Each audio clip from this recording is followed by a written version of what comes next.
nós vamos falar da parábola dos talentos. Neste primeiro momento, nós falaremos da mentalidade do mordomo. E nós vamos ver essa parte física, essa parte da nossa existência material. Dá-se a impressão que quando Jesus contou as parábolas para as pessoas daquela época, que ele estava falando somente da vida espiritual. Isso não é necessariamente verdade. Primeiro porque o povo daquela época não tinha o conceito de espiritualidade que nós temos hoje. Eles estavam começando a descobrir a espiritualidade, o que difere muito. Hoje é difícil encontrar uma pessoa que não saiba que Deus existe, que Deus é único, que nós somos frutos da mesma criação, que temos nacionalidades e sexos diferentes, mas que nós existimos para um propósito de crescimento, que cada um de nós, ou cada quantidade de povo, segue um profeta ou um mestre, e isso na época de Jesus não existia. Tinha o politeísmo, onde tinha muitos deuses para todas as coisas, e tinha um povo que estava aprendendo que existia um Deus único, que tinha muitas regras materiais e poucas regras espirituais. A regra espiritual é que havia um único Deus e que tinha que amar esse Deus sobre todas as coisas,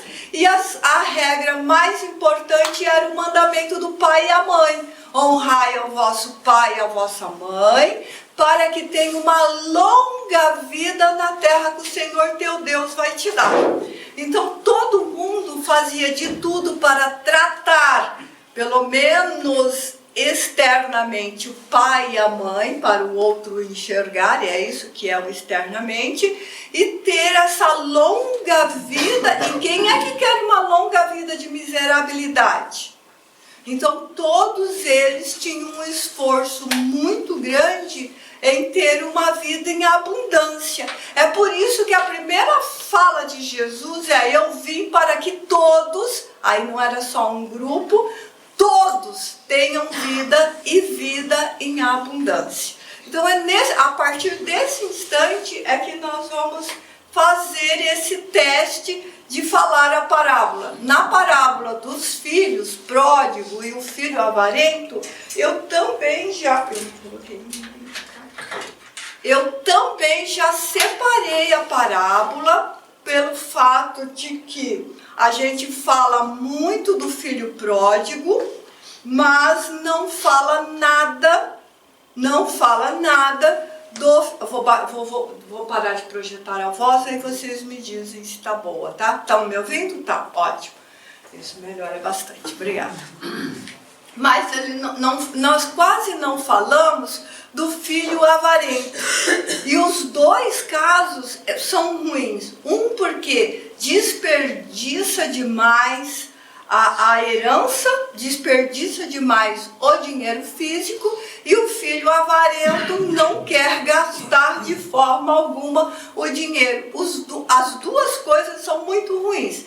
Era ruim naquela época e é ruim hoje. Então, se você é muito pródigo, você pode terminar a sua existência na pobreza. Se você é muito avarento, todos os seus tesouros e todas as suas missões de amparar, multiplicar, justificar, doar, crescer, ter uma abundância também pode não acontecer. Você vai até um patamar e não passa daquilo. E o pior de tudo ainda, né? Que a avareza faz com que a nossa mentalidade não se modifique. Então hoje, na parábola dos talentos, nós vamos começar aqui com o nosso mordomo. Então, o que nós temos que pensar nessa parábola? Antes de mais nada, nós temos que pensar nisso, que antes da gente falar e antes de a gente pensar em riqueza, e antes de quase sempre a gente pensa em dinheiro, nós não vamos falar de dinheiro. Nós vamos falar de... Não está gravando? Fique à vontade. Tá gravando, continua. Ah, tá. Você veio aqui, atrapalha o meu jeito. Me perdoa, eu só fui conferir. Defeitos técnicos, né? Não programados. Não programados. Então, antes da gente falar, de pensar em riqueza, e quando a gente pensa em riqueza, a gente quase sempre pensa em dinheiro. Eu quero que a gente tenha uma proposta diferente, não somente o dinheiro, mas apresentar esse conceito diferente de que talentos, que riqueza é acima de qualquer coisa, responsabilidade. Porque muitas vezes nós somos muito irresponsáveis. Não só com dinheiro, não só com a vida física, mas com todos os tesouros que nós vamos receber e que nós vamos contar. A grande pergunta dessa parábola não fala o que quanto recebeu. Jesus não foca muito no que quanto recebeu. Ele foca naquilo que a pessoa fez com aquilo que recebeu. Então, às vezes, a pessoa vai para a avareza nesse sentido, de que ele pega o dinheiro, ele recebe um talento. Talento, ele era uma medida, ele era uma unidade de medidas em metais preciosos, pratas ou ouro, e equivalia entre 34 quilos e 36 quilos. Isso é equivalia. Então, era uma pequena fortuna que Jesus fala nessa parábola, era uma fortuna, como da mesma maneira, se a gente pegar metal hoje e colocar esse peso, também será uma fortuna. Mas ele não quer saber o porquê, aqui a gente não quer saber o quanto de dinheiro para cada um, quanto de talento para cada um, mas o que cada um fez com esse dinheiro. O que ele fez com esse talento? Porque às vezes nós achamos que a nossa vida espiritual, que a nossa vida encarnada, nós temos uma responsabilidade espiritual muito grande. E é comum a gente ouvir as pessoas dizer: olha, nós nascemos aqui, é para a gente melhorar, é para a gente acertar os erros do passado e voltar melhor. Mas para acertar os erros do passado, nós temos que ter uma vida encarnada melhor. Nós temos que mudar o patrimônio, o talento que a gente trouxe. E às vezes as pessoas têm um olhar totalmente voltado para a espiritualidade. Isso é muito comum em qualquer religião, ok? Dentro do cristianismo, no espiritismo, no catolicismo, no protestantismo, dentro do cristianismo. Fora do cristianismo, budismo, islamismo, quase tudo tem o mesmo olhar. Você olha para a espiritualidade, só olha para a espiritualidade e não traz esse olhar para a sua vida. Acontece o seguinte, que espiritual nós somos. E a nossa parte espiritual, a nossa parte de ver o quanto que a gente cresceu, é quando a gente desencarna.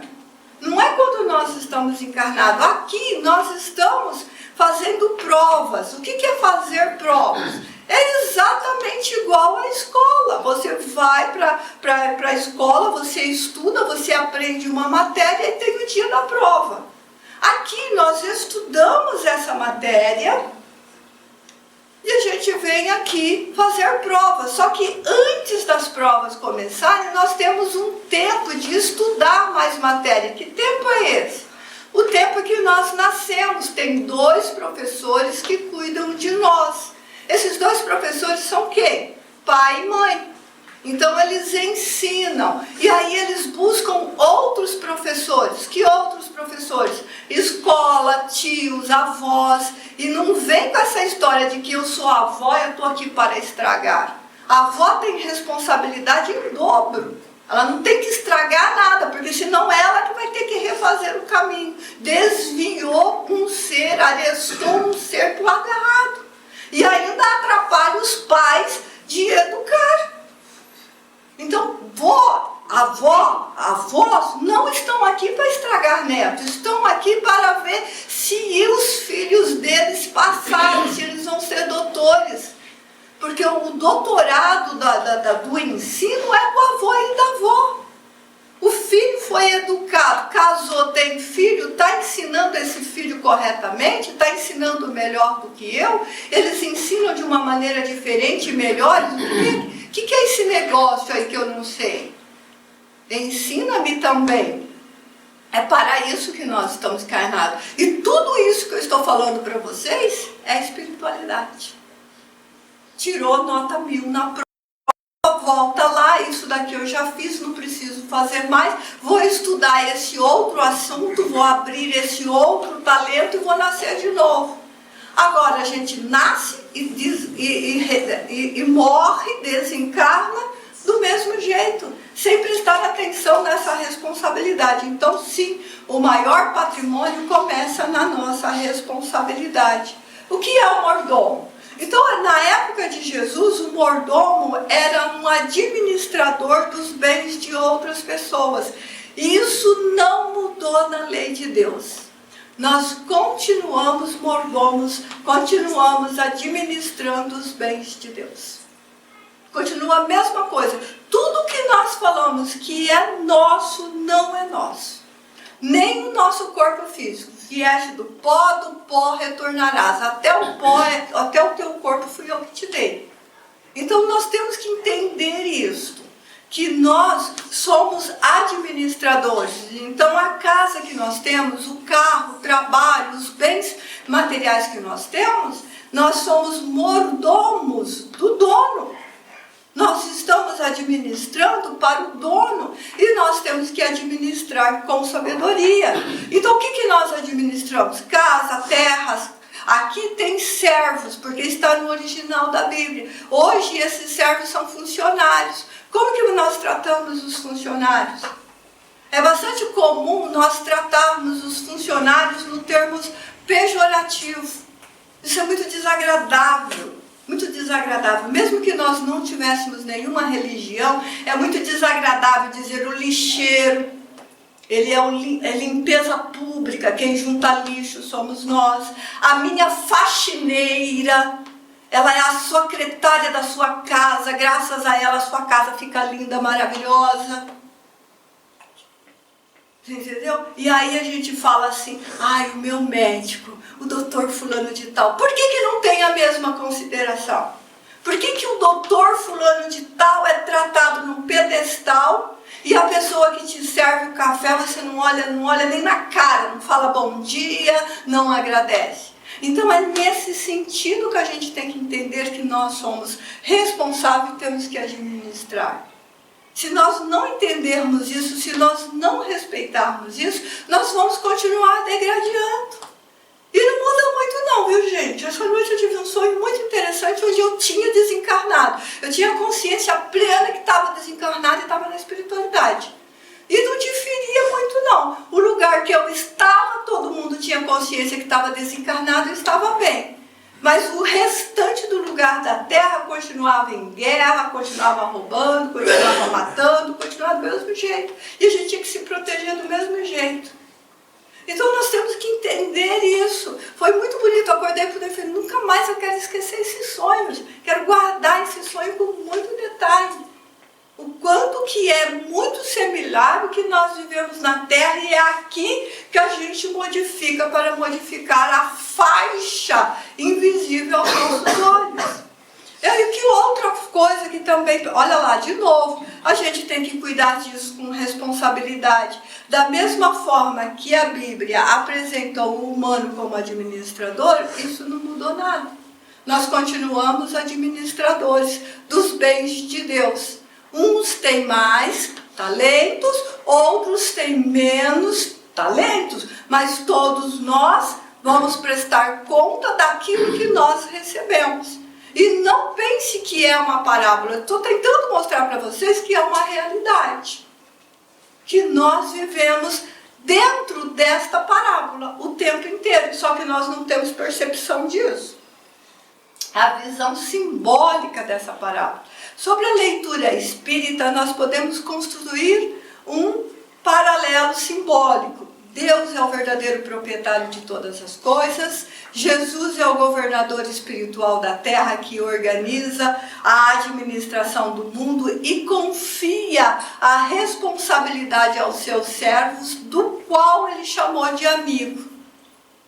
Ele disse, vos tenho chamados de amigos. Ou seja, ele deu uma responsabilidade maior ainda. Porque aquela pessoa que a gente não conhece, que a gente trataria como funcionário, trataria como servo naquela época, a gente não tem muita responsabilidade. Mas quem é que quer magoar um amigo? Ninguém. Ninguém quer magoar um amigo, porque sabe da importância de um amigo. E Jesus fala disso. O mordomo representa todos nós, espíritos encarnados, responsáveis por administrar os recursos recebidos durante a existência. Cada um recebe oportunidades diferentes, mas todos recebem oportunidades, todos sem exceções. Então não existe aquela pessoa que vai dizer assim, Deus não me deu nada e eu estou isento. Isso não existe. Então nós temos que ter essa consciência. Vamos falar agora dos tesouros. Os 3 tesouros embutidos nessa parábola. O primeiro tesouro, nós ainda não vamos falar de dinheiro, de riqueza, está na capacidade, na inteligência, na disciplina, na saúde, no tempo, no conhecimento, na habilidade e principalmente cuidar do próprio corpo, valorizar o próprio corpo. Porque às vezes nós não cuidamos e não valorizamos. E às vezes nós admiramos muito o corpo do outro e desprezamos o nosso. Então nós precisamos ter consciência e responsabilidade sobre isso. Sem esse patrimônio, dificilmente administraríamos bem qualquer riqueza material que pudesse pôr nas nossas mãos. Então, o que a gente precisa ter? Inteligência e capacidade. Como é que a gente faz para ter inteligência e capacidade? Ai, Deus ama o Júnior e deu muita inteligência para o Júnior, mas ele não me ama e não me deu inteligência. Nada disso, esquece isso. Todos nós recebemos aptidões iguais, fomos criados simples e ignorantes com capacidades iguais. A gente adquire conhecimento, a gente adquire capacidade, inteligência, disciplina, valorizando o tempo, estudando e aprendendo. Mas hoje piorou ainda a desvalorização do tempo. A média de brasileiro na internet, sem fazer absolutamente nada de aprendizado, é de 6 horas. O dia tem 24 horas.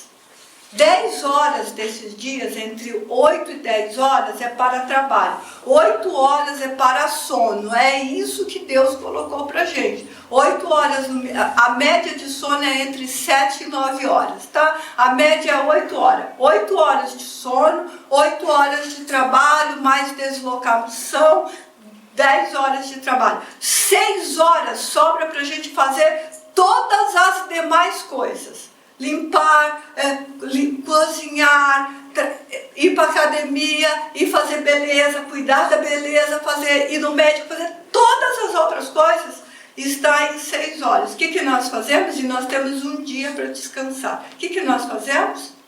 Se nós ficamos 6 horas no celular e todas as coisas estão sendo feitas, significa que nós estamos roubando do sono ou que nós estamos enganando o nosso chefe, o mordomo que está administrando a gente. Porque a gente administra, nós somos administradores, mas também somos administrados. E aí a gente tem que pensar nisso. E nós adoramos falar que o governo é corrupto, mas nós também somos corruptos e nós temos que pensar nisso. Porque nós pensamos que a corrupção só vale para quem tira muito dinheiro. Quem rouba de si mesmo, seja o tempo, seja o seu chefe, seja o seu patrão, seja a sua esposa, seja o seu filho, seja o seu marido, também é um corrupto. Então nós temos que pensar nisso e nós fazemos isso. O segundo tesouro fala do patrimônio material. Aí aqui sim, ele vai falar do dinheiro, do bem, da empresa, da administração, do investimento, tudo aquilo que a gente administra fisicamente. É sobre a lei do trabalho. Quando a gente vê essa parábola, a gente costuma dizer assim, isso não tem muito a ver com o espiritismo. Lei do trabalho é o livro dos espíritos, gente. É a lei do trabalho. Então, é para executarmos a questão 674. Eu fiz um resumo dela.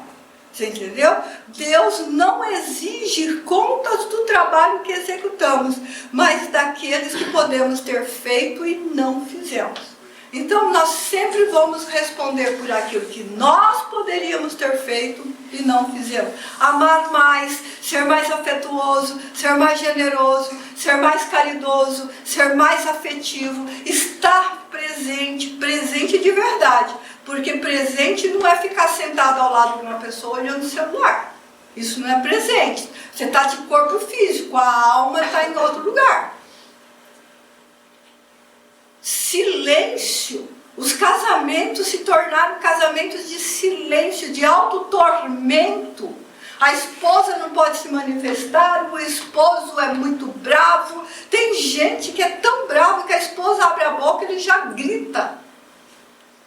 Ele já grita. Eu falo, gente, você não está feliz com a sua esposa? Você não está feliz com o seu marido? Liberte a pessoa. Por que você vai fazer a pessoa suportar a sua presença e você infernizar a vida dessa pessoa? Nós estamos aqui para nos conquistarmos. O amor é uma conquista de todos os dias. Todos os dias eu tenho que olhar para o meu esposo e dizer: hoje eu te amo mais do que ontem, porque ontem eu tive esse aprendizado, esse outro aprendizado, à noite eu tive esse outro aprendizado. E hoje, o quanto que é importante você estar na minha vida. Eu e o Toninho não saímos da cama sem essa conversa. Porque se você sair da cama sem essa conversa, o seu dia é um azedume o dia todo. Então a gente tem que acordar, tem que contar o sonho, tem que dar risada, tem que saber se está frio, se está... mas eu não tenho tempo. Acorda mais cedo. Simples assim. Porque se você não tem 2 minutos para conversar com a pessoa que você diz que ama, imagine um outro que você não tem nenhuma relação com ela. Mas a gente adora na projeção do lado de fora. Ai, como que eu sou linda, maravilhosa, divina, né? E uma peste dentro de casa.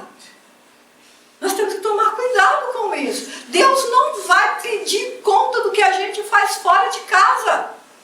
Porque ele dá um reduto curtinho, chama crã, chama família. É dali que ele vai pedir contas. Como você trata a sua esposa, como você trata seus filhos, como você trata seu marido, como você trata seu pai, a sua mãe. O restante é restante. O restante é a gente precisa fazer troca, fazer escambo. Fazer escambo. Então nós temos que prestar bastante atenção sobre isso. Isso é a lei do trabalho, é a lei divina. Trabalhar é semear hoje para colhermos amanhã na forma de crescimento e realização. O terceiro tesouro eu falarei na próxima parábola. No próximo Gaizê tem a segunda parte da parábola, que é o patrimônio espiritual. Então nós vamos falar disso lá. Já vou passar aqui os 3 mordomos. A parábola, cada um conforme a sua capacidade, Deus não distribuiu igualmente, mas não é injusto. Às vezes a gente diz assim, ele é tão rico, eu sou tão pobre, ou a gente fica olhando isso, dá a impressão que tem injustiça na lei de Deus, mas isso não é verdade. O primeiro recebe 5 talentos, o segundo recebe 2 talentos, e o terceiro recebe 1 talento. Lembrando que talento é uma medida de metais. Então, os 3 talentos doados para cada um dos mordomos era uma pequena fortuna. O que eles fizeram com isso daqui? O que nós fazemos com o talento que nós recebemos? O que nós estamos fazendo hoje com os talentos? Porque nós continuamos mordomos, nós continuamos recebendo esses talentos. Alguns recebem 1, outros recebem 2 e outros recebem 5. E quando a gente olha essa proporção, dá a impressão de que aquela pessoa que incapacidade, não tem estudo, que é pedreiro, recebeu um talento. E o milionário recebeu 5 talentos, nem sempre. Nós estamos falando aqui do como é que nós fazemos isso. E eu coloquei lá, de que maneira? Com a inteligência, com a capacidade. Então, por que Deus não ama mais um filho e o outro ama menos? Ele dá a cada um a capacidade que ele já tem de administrar os bens. E isso a gente tem que levar em consideração. Então, a linguagem dos 3 mordomos, quem sabe mais recebe e administra grandes responsabilidades. Quem tem conhecimento e entendimento intermediário, menos responsabilidade. E quem tem pequenos conhecimentos, pequenas responsabilidades. Mas isso não significa que você não pode modificar isso. Quantas pessoas que nós conhecemos que nascem com 0 de nada, nada versus nada, e se torna rico. E quantas pessoas que nascem ricos e transformam, depila totalmente, é pródigo nos bens dos pais, destrói totalmente a fortuna. Então, nós temos que entender que capacidade não tem nada a ver com riqueza material. Capacidade é como você administra, o que você faz daquilo que você recebe. O ponto central dessa parábola não é realmente o que cada um recebeu, mas o que cada um faz daquilo que recebe. Então eu vou mostrar aqui visões diferentes que explicam a mesma realidade. O comportamento humano pode ser interpretado de maneiras diferentes. No olhar bíblico, ele descreve sobre o preguiçoso. Então, eu gosto de trazer o olhar bíblico, porque algumas pessoas falam assim, mas lá não tem isso. Tem. A Bíblia descreve assim, o preguiçoso como alguém que evita a responsabilidade, adia decisões, desperdiça oportunidades e espera colher sem plantar. E tem um preguiçoso, existe uma forma de preguiçoso que a gente quase não fala. E isso acontece muito dentro de casa. O marido cozinhou, a esposa tem que lavar a louça. Dividir o serviço. Ou então a esposa trabalha, o marido também trabalha, e aí ele chega em casa e fica sentado. Ela está na segunda jornada e não ajuda. É preguiça. A casa é sua também. Se você não tivesse esposa, você tinha que fazer. Por que você tem que transferir isso? Ou então, a minha mulher não está trabalhando, não vou trabalhar. Vou ficar em casa. É bastante comum isso. E a gente faz a assistência social, vocês sabem disso. De quanto que vem de irresponsabilidade com a administração. A vida, então ela está mostrando aqui que a vida é uma colheita. Que nós vamos plantar, nós vamos semear, vamos plantar, vamos colher. E a hora que a gente for colher, a gente fica falando das consequências.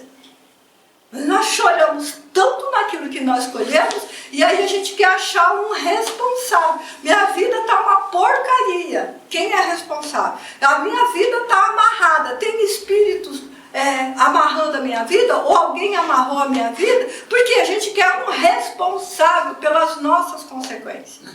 Porque o outro sempre é culpado. Dificilmente a gente é culpado. Tá? O olhar espírita da mesma coisa diz que o espírito é imortal e ele está em constante aprendizado. Aí fiquei velhinha, não preciso aprender mais. Minha filha de Deus, só teu corpo que está velho. Só teu corpo, teu espírito não envelhece. Se o teu espírito não envelhece, você vai aprender a vida. Hoje a ciência diz que a gente aprende até o último minuto da nossa existência. E nós somos espíritos imortais. Já está com o tédio da vida agora? Você tem a eternidade pela frente.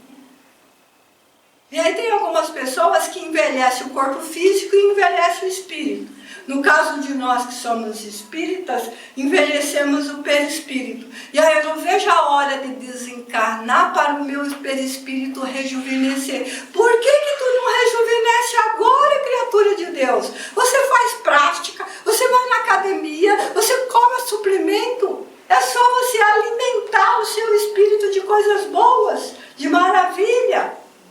Quando você está dormindo, olhe para o espelho, toma consciência que está dormindo, olhe para o espelho e veja como você está. Se você estiver velhinho, se eu estiver desse jeito, o meu perispírito está envelhecendo. Se eu estiver uma gata de 30 anos, opa, está certinho.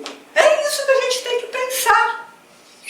Mas por que a gente envelhece? Porque a gente tem na maldita cabeça nossa, maldito de maldizer, de falar errado, de pensar errado, antes que alguém ache que essa palavra é ruim. De que tudo fenece.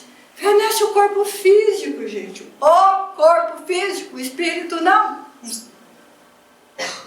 O espírito é energia, ele não pode envelhecer, ok? Então esse é o olhar da espiritualidade. Cada existência oferece nova oportunidade de crescimento. Progresso depende do uso do livre-arbítrio. Nós ainda não temos o livre-arbítrio na Terra. O livre-arbítrio na Terra é arbítrio condicionado. Nós condicionamos a forma de ser. Nós temos que ter regras e disciplina porque nós ainda não sabemos todas as coisas. Não dá para dar todos os tesouros dos céus na nossa mão, porque vamos fazer um estrago. Então nós temos condições, recebemos pequenos talentos. E de vez em quando ainda bagunçamos tudo, certo? É possível crescer, permanecer estacionado ou repetir os mesmos erros? Não. Ou você cresce ou você estaciona. Não dá para fazer as duas coisas, né? Outras visões disso. O olhar psicológico. A psicologia investiga fatores como medo, crenças limitantes, baixa autoconfiança, aprendizagem, a impotência, a experiência da vida, todas essas coisas. A psicologia volta nisso. O olhar materialista é muito parecido. Ele elabora o comportamento, ele avalia a educação, ele avalia o ambiente, ele avalia a genética e a cultura e a aprendizagem. Então a gente tem que entender isso, que nós temos um olhar espiritual e nós somos felizes, porque nós temos um olhar espírita. Já estamos um pouco acima da psicologia, do olhar material e do olhar bíblico também. Então, por isso que a doutrina espírita é chamada de um farol da humanidade, por causa dela ter esse olhar um pouco além, ok? Concluindo aqui, independentemente da tradição religiosa ou filosófica, a pergunta da parábola permanece a mesma. O que você está fazendo com aquilo que você recebeu? Deus não pedirá conta daquilo que nunca tivemos. Certamente perguntará o que fazemos com os talentos, oportunidade e responsabilidade que Ele colocou em nossas mãos. Essa é a essência da mordomia. Também é o primeiro passo para a verdadeira gestão financeira. Tudo na natureza trabalha. É um condensado ali, ó. Tudo na natureza trabalha, mas do homem visa duplo fim: conservação do corpo e o desenvolvimento da faculdade de pensar, e também a necessidade que eleva acima de si mesmo. Isso é questão 677 do Livro dos Espíritos. Então, encerrando, receber é uma dádiva da providência divina. A gente recebe. Trabalhar é uma lei divina. Administrar com fidelidade é um dever da mordomia, é nosso dever. Evoluir é consequência natural de quem transforma os talentos recebidos em progresso material, espiritual e moral. Então, para evoluirmos, nós temos que fazer isso. Então, nós temos o que Deus dá na nossa mão? providência, trabalho, mordomia, administração e evolução. Assim, meus caros amigos, nós temos que entender que para evoluir nós precisamos pensar sim, nós precisamos trabalhar sim por tudo. Assine o nosso canal, começar a falar do nosso canal, que nesse canal Espírita e Vida com Kardec tem todas as aulas, tem mensagens, tem preleções, tem tudo ali para aprender e evoluir. Estou dando mestres novos, estou dando ferramentas novas para administrarem bem os bens da vida de vocês, ok? Fiquem calmos, fiquem tranquilos para o passe dessa manhã, reflitam bastante sobre a responsabilidade de por que estamos aqui, ok?